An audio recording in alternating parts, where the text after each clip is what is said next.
মানুহৰ তেজ খাই হেঁপাহ নপলোৱা এই অসমৰ মুৰব্বীজনক কৈছোঁ মই। মানুহৰ তেজ খাই হেঁপাহ নপলোৱা মুৰব্বীজনক।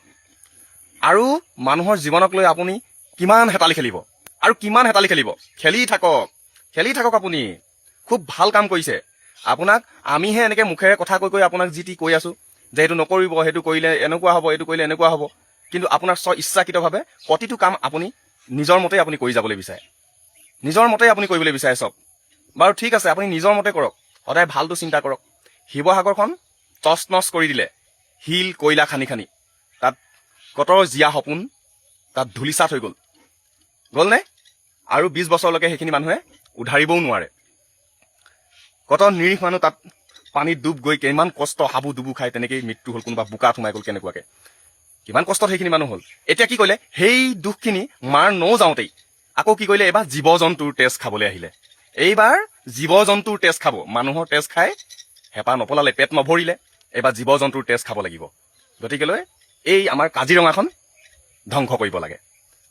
আৰু তেনেকুৱা আপুনি যদি ভাল কিবা এটা আনিছেই, কিবা এটা যদি আমাৰ অসমত যদি বহাবলৈ বিচাৰিছে, আৰু জেগা আছে নহয়।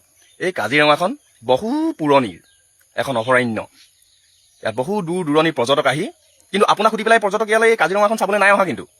কিন্তু এই কাজিৰঙাখনৰ সুধি পেলাইহে আহিছে যে আমি ইয়াত সোমাব পাৰিম নে, ইয়াত আপোনাক চাব পাৰিম নে বুলি। আপোনাক সুধি পেলাই চাবলৈ অহা নাই, কাজিৰঙাখনক সুধিহে চাইছে তাত। গতিকেলৈ সেই কাজিৰঙাখনক কাজিৰঙা হৈ থাকিবলৈ দিয়ক। তাত এনেকুৱা সেই গছ, ইমান ধুনীয়া ধুনীয়া গছ গছনি, সেইবোৰ কাটি তহিলং নকৰিব আপুনি। আপুনি জুবিন দাই কৈ যোৱা কথাখিনি এটা কথাও আপুনি পালন নকৰে। আপুনি শত্ৰু হয়, জুবিন দাৰ শত্ৰু। এইবিলাকতে আপোনাক প্ৰমাণ পাইছো যে আপুনি জুবিন দাৰ এজন ঘোৰ শত্ৰু হৈছিলে আপুনি।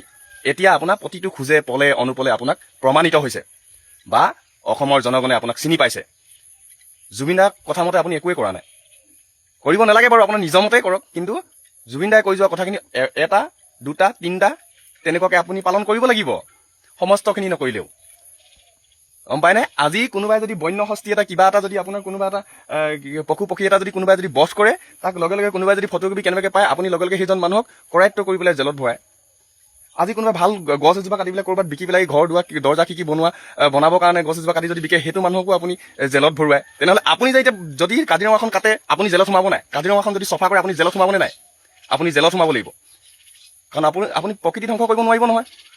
প্ৰকৃতি ধ্বংস কৰোঁতে কৰোঁতে অসমখনতো এনেকুৱা হৈ গৈ আছে।